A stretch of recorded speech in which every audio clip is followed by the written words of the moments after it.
Estou lendo aqui esse livro, Império das Seitas, né, de Walter Martin, A Existência do Inferno e o Castigo Eterno, página 127. A questão da existência do inferno e do castigo eterno não constitui problema para nenhum estudioso da Bíblia que queira fazer uma exegese honesta do texto. Sim, as limitações impostas pelas doutrinas de organizações humanas. As testemunhas de Jeová empregam termos carregados de conotação pejorativa, como pregoeiros do fogo do inferno, etc., quando se referem àqueles que possuem uma posição teológica diferente da sua.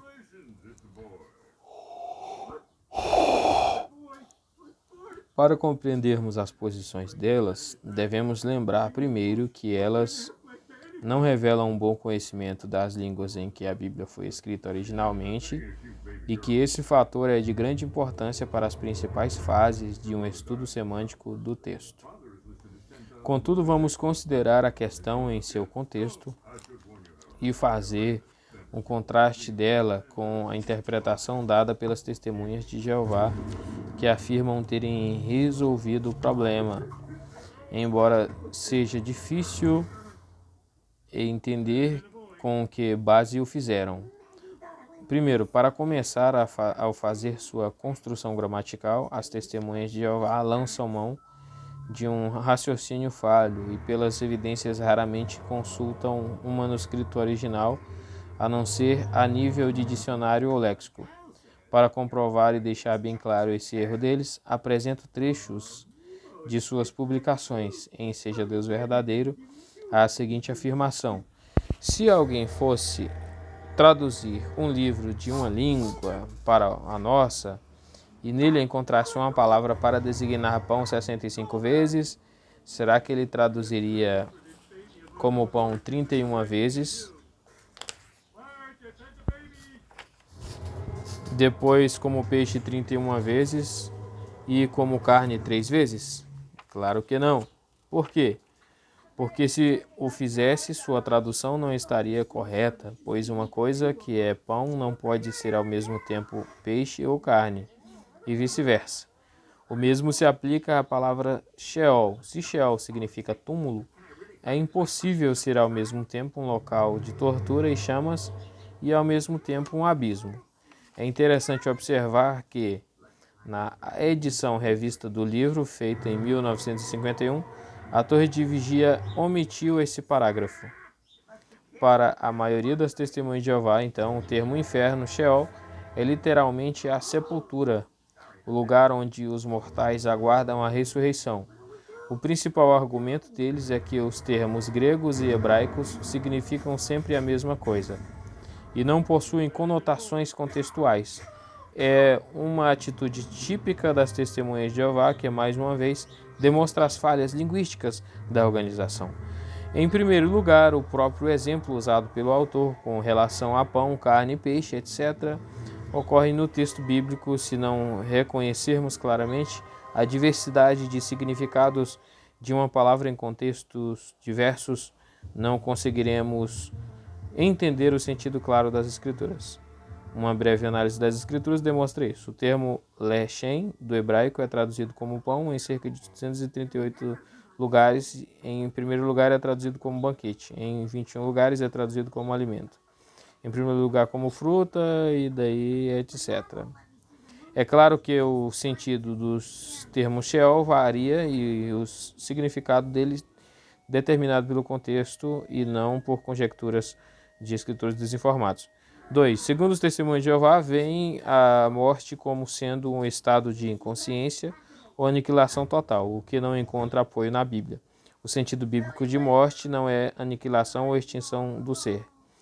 Não há sequer uma palavra do grego ou do hebraico em nenhum dos dois testamentos que indique isso. Na Bíblia, a morte é apresentada como separação. A alma que pecar, essa será separada em Ezequiel 18:4. Olha só, então traduz a alma que pecar, essa morrerá. Aqui ele fala que a melhor tradução é que ela será separada, né? Então aí ele explica, essa é a tradução mais correta desse texto. Assim que Adão pecou, sua alma se separou de Deus com relação à comunhão. Sim, não morreu literalmente, né? Então ela foi separada de Deus. Correto, correto. Faz sentido. E como consequência, todos os homens morrem ou são separados de Deus devido ao pecado de Adão e aos seus próprios. Mas Deus providenciou um meio de reconciliação da pessoa de seu filho. E assim nós nascemos de novo, somos regenerados e reconciliados com Deus pelo sacrifício de seu filho, no qual temos a redenção, a remissão dos pecados, em João 3:7, 2 Coríntios 5:17, Colossenses 1:14. Vemos então que a morte não é extinção, mas existência consciente, como bem demonstra o texto de Mateus 17:1-3, onde Moisés e Elias conversaram com Cristo. Moisés morreu corporalmente, isso ninguém nega, mas segundo as testemunhas de Jeová, a alma dele também morreu. Então, quem ou o que estava conversando com Cristo? A resposta é muito simples. Quando Moisés conversou com Jesus, fê-lo como alma viva, né? Quando Moisés conversou com Jesus, fê-lo como alma viva. Acha-se vivo e consciente. Isso é corroborado pelas palavras de Cristo. Eu sou a ressurreição e a vida, e todo que vive e crê em mim não morrerá eternamente. João 11:25. Portanto, morte é apenas separação e não extinção da personalidade. Isaías 59:1-2. 3. Em seja Deus verdadeiro, as testemunhas de Jeová afirmam que em todos os lugares... Não, então, antes de passar aqui para o 3, né? Então, a questão é, se a morte é a aniquilação total, então Jesus Cristo estava conversando com quem? Será que era com Moisés e Elias? Né? Ele pergunta aqui, né? Era com Moisés e Elias que ele conversava? Moisés morreu corporalmente, isso ninguém nega, mas segundo as testemunhas de Jeová, a alma dele também morreu. Então, se morreu, então estava conversando com quem ali? Jesus conversava com quem? A resposta é simples. Quando Moisés conversou com Jesus, fê-lo como alma viva. Achava-se vivo e consciente. Isso é corroborado pelas palavras de Cristo. Então, correto. Então, aqui ele não vai concordar com a morte da alma, não. Jesus Cristo falou, eu sou a ressurreição e a vida, e todo o que vive e crê em mim não morrerá eternamente. Então, quer dizer, Jesus Cristo é a ressurreição e a vida. Ele chamou Moisés e Elias. Ele poderia ter chamado Abraão, Isaac e Jacó, poderia ter chamado qualquer um e tinha aparecido lá. Entendeu? Porque ele é a ressurreição e a vida, e eles não estão mortos, né? A alma deles não está morta. Então a explicação é essa, ele discorda que a alma morre, né? Porque ele fala, ó, eu sou a ressurreição e a vida, e todo que crê em mim não morrerá eternamente. João 11:25-26. Portanto, morte é apenas separação e extinção da personalidade. E aí ele vai dar aqui Isaías 59:1, 2 Coríntios 5:8 e Filipenses 1:21-23. Sim, que eu cito Filipenses 1:23, né?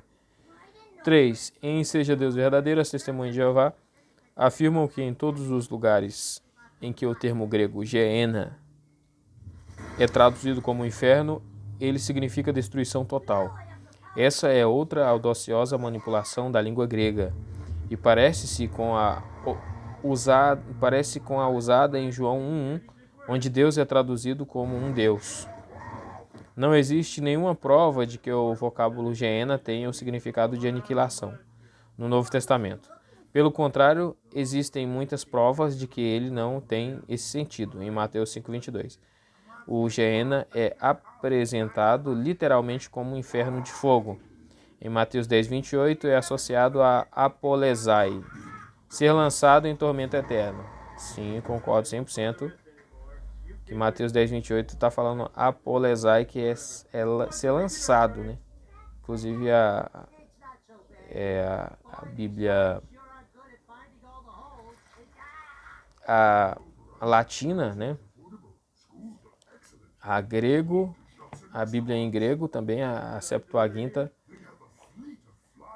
e ela concorda com isso, que ele foi lançado, né, que a palavra não está falando em perecer, né, fazer perecer, mas ser lançado no inferno. Então aqui é apolesai no grego, né, apolesai, ser lançado em tormento eterno. Então a Bíblia em latim e a em grego, essas duas concordam que a tradução foi fazer perecer no inferno, a tradução está incorreta. Está incorreta. Qualquer Bíblia que tiver assim, a tradução está errada. Em Mateus 18:9 temos de novo as palavras inferno de fogo, que vem corroborar a tradução de 5:22. Se acatarmos os argumentos da Testemunha de Jeová, Geena significa simplesmente tormento eterno do vale de Inom. Mas esse fogo é eterno?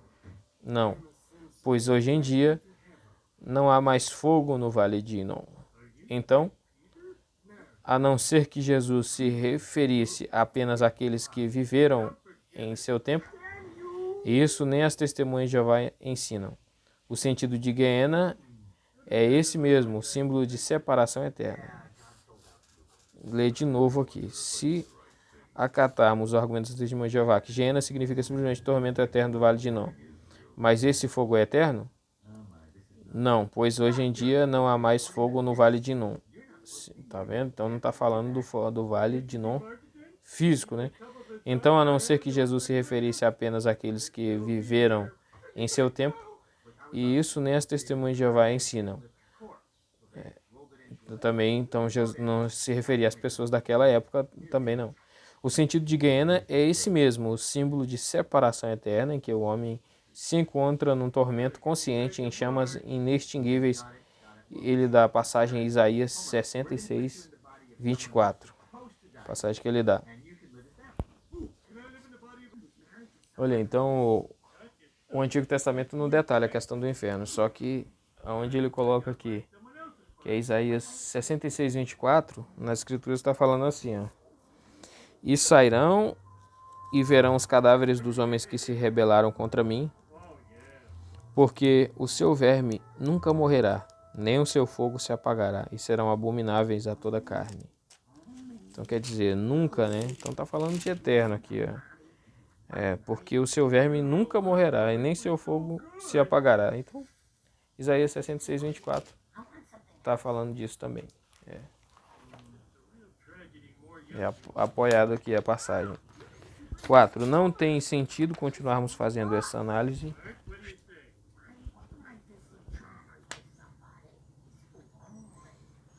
do texto grego, pois já deve estar claro pelo contexto que os termos Sheol, Hades e Geena não significam apenas sepultura ou aniquilação. Vamos deixar que a palavra de Deus fale por si mesma, sem recorrer a complicadas exegeses textuais, e deixar que o leitor sinceramente chegue às suas próprias conclusões e veja se a Bíblia fala da existência de um castigo eterno ou de aniquilamento total. Os versículos que se seguem referem-se a um lugar de consciente tormento eterno, onde Satanás e seus seguidores irão permanecer no futuro, em angústia e sofrimento eternos, banidos da presença de Deus e da glória de seu poder. 2 Tessalonicenses 1:9. Taia sobre eletros e o latim vulnus, ferir. Digo-nos as passagens que ele deu aqui. Primeiro Mateus 8:11-12. Digo-vos que muitos virão do Oriente e do Ocidente e tomarão lugares à mesa com Abraão, Isaque e Jacó no reino dos céus, ao passo que os filhos do reino serão lançados para fora nas trevas. Ali haverá choro e ranger de dente. Mateus 8:11-12. E lançarão na fornalha acesa, ali haverá choro e ranger de dentes. Mateus 13:42. E os lançarão na fornalha acesa, ali haverá choro e ranger de dentes. Mateus 13:50. Então ordenou o rei aos serventes: amarrai-o de pés e mãos, e lançai-o para fora nas trevas, Ali haverá choro e ranger de dentes. Mateus 22, 13. Respondeu-lhes: Esforçai-vos por entrar pela porta estreita, pois eu vos digo que muitos procurarão entrar e não poderão. Quando o dono da casa se tiver levantado e fechado a porta, e vós, do lado de fora, começardes a bater, dizendo: Senhor, abre-nos a porta. Ele vos responderá: Não sei de onde sois. Então direis: Comíamos e bebíamos na tua presença, e ensinavas em nossas ruas. Mas ele vos dirá: Não sei de onde vós sois, apartai-vos de mim, vós todos os que praticais iniquidades. Ali haverá choro e ranger de dentes, quando virdes no reino de Deus Abraão, Isaque, Jacó e todos os profetas, mas vós lançados fora. Lucas 13, 24 a 28. Esses tais são como fontes sem água, como névoas impelidas por temporal. Para eles está reservada a negridão das trevas, 2 Pedro 2,14. Ondas bravias do mar, que espumam as suas próprias sujidades, estrelas errantes, para as quais tem sido guardada a negridão das trevas para sempre. Judas 13. Seguiu-se a estes outro anjo, o terceiro, dizendo em grande voz: Se alguém adora a besta e a sua imagem, e recebe a sua marca na fronte ou sobre a mão, também esse beberá do vinho da cólera de Deus, preparado sem mistura, do cálice da sua ira, e será atormentado com fogo e enxofre diante dos santos anjos e na presença do Cordeiro.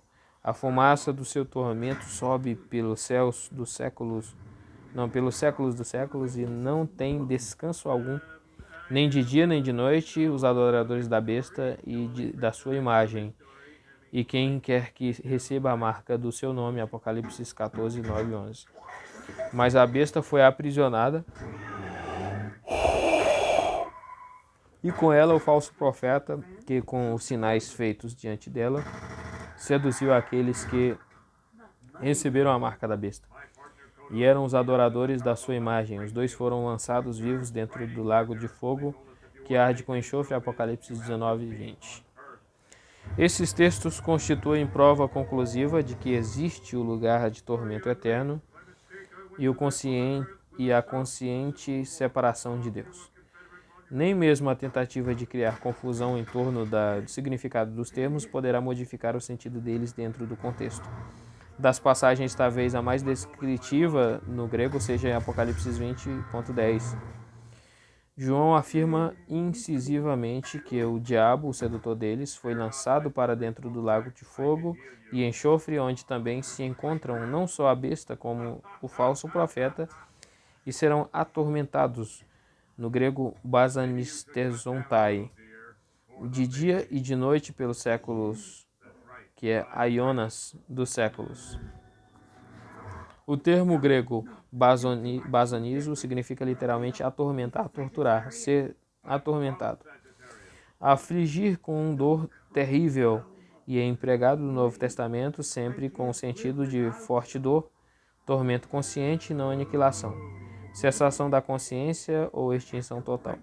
Outras provas de que o castigo será de fato um tormento consciente e não aniquilação são dadas pelos versículos que se seguem, onde o termo basanizo é empregado com o objetivo de demonstrar a justiça eterna de Deus.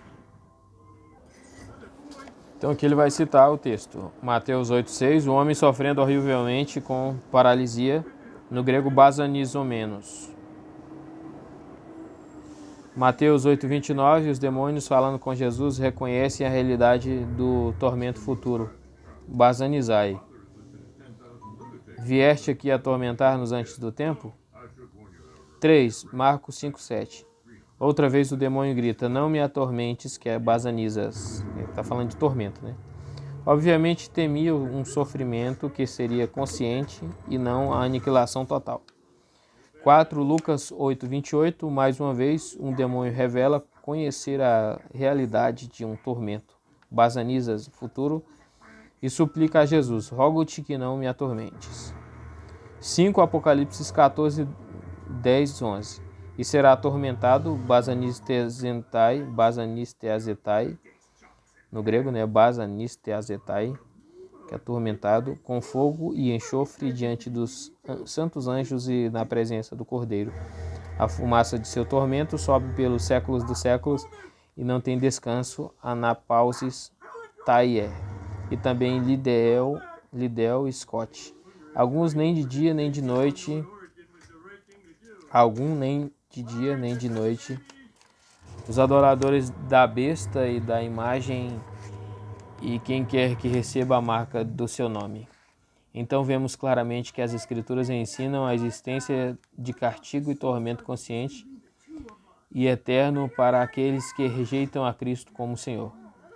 E a linguagem dos textos não deixa margem para se duvidar de que os apóstolos quisessem confirmar este ensino. As Testemunhas de Jeová consideram Deus um perverso pelo fato de ele aplicar a punição eterna e justa. Eles fazem muito alarde do fato de Deus ser amor, mas esquecem-se de justamente por ser amor, ele também é justiça e deve exigir um castigo eterno para quem pisa o precioso sangue de Cristo, o Cordeiro imolado em favor dos pecadores desde a fundação do mundo. A morte não é extinção, o inferno não é ilusão, e o castigo consciente eterno é uma terrível realidade que a infinita justiça de Deus impõe à alma dos incrédulos. O apóstolo Paulo resume essa certeza em Romanos 2,8, quando afirma que a indignação, tumultos e a ira orges de Deus estão sobre todos os que praticam a injustiça. Essas duas palavras têm o mesmo sentido em Apocalipse 14:10, onde João fala do tormento eterno daqueles que servem a besta, do vinho da cólera orges de Deus, preparado sem mistura, do cálice da sua ira tomou. Então o quadro é claro, Deus é ao mesmo tempo amor e justiça, e não é ele quem condena o homem, mas é este que se condena a si mesmo. Como está escrito, porque pelas suas palavras serás justificado, e pelas tuas palavras serás condenado. Mateus 12:37. 5. Em Seja Deus Verdadeiro, página 73, as testemunhas de Jeová outra vez demonstram sua falta de conhecimento das crenças dos cristãos fundamentais, quando referindo-se a crenças dos referindo-se aos teólogos e religiosos, dizem o seguinte: mas não dizem que Satanás, o diabo e seus demônios estão no inferno, atiçando as fornalhas e trazendo constante sofrimento aos que estão lá dentro? Sim, isso é o que ensinam os chefes religiosos. É muita tolice dizer que o diabo e seus demônios estão no inferno, mantendo aceso o fogo, e nenhum ministro ou cristão responsável faria a afirmação tão infantil. As testemunhas de Jeová atribuem ao cristianismo o mesmo tipo de raciocínio que agrada à mente pouco instruída deles. Afirmar que os religiosos ensinam tais doutrinas é revelar ignorância dos fatos. Um sintoma nada comparável com a análise lógica da realidade. Não há necessidade de comentarmos mais essa questão, é desnecessário fazer outras análises dela. 6. Segundo as testemunhas de Jeová, o texto de Lucas 16, 19 e 31 é uma parábola, mas não há nada que confirme isso no relato de Lucas. São apenas conjecturas. As testemunhas de Jeová ensinam que essa parábola retrata um evento futuro que já se cumpriu em 1918.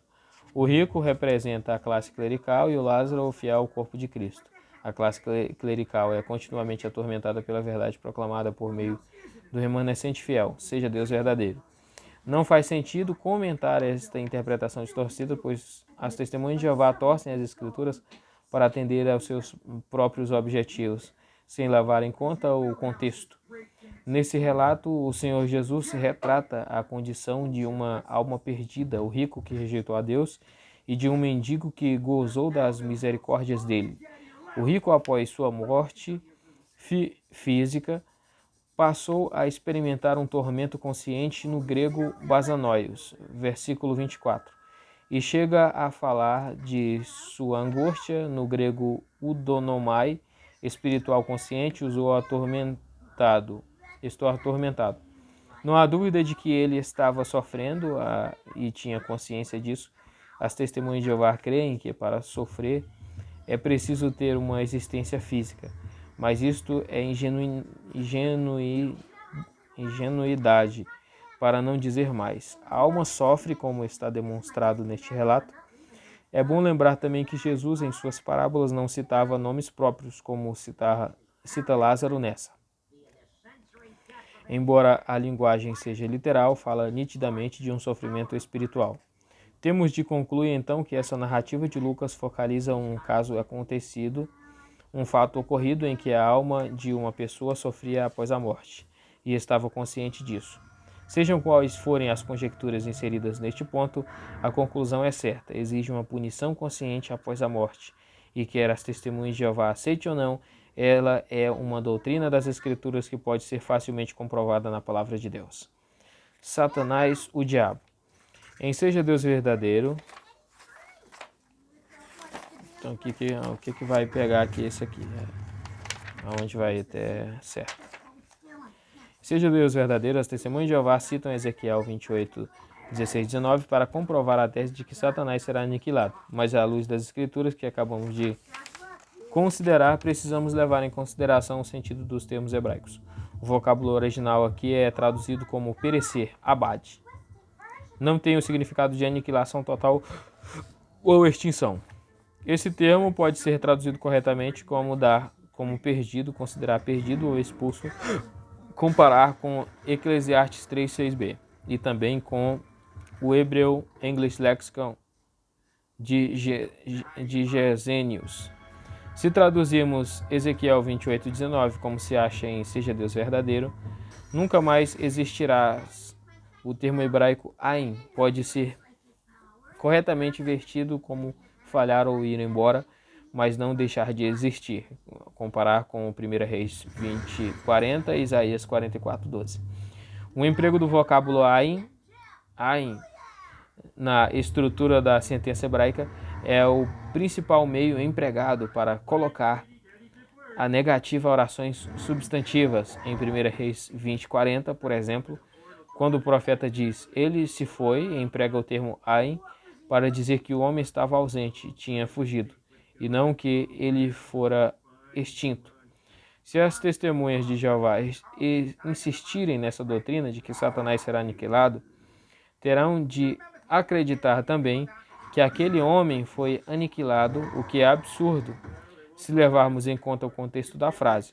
Pela interpretação da linguagem, então, o quadro está bem claro. Satanás terá de sofrer o tormento eterno e irá sofrê-lo juntamente com seus seguidores, e a palavra de Deus ensina isso claramente de forma irrefutável.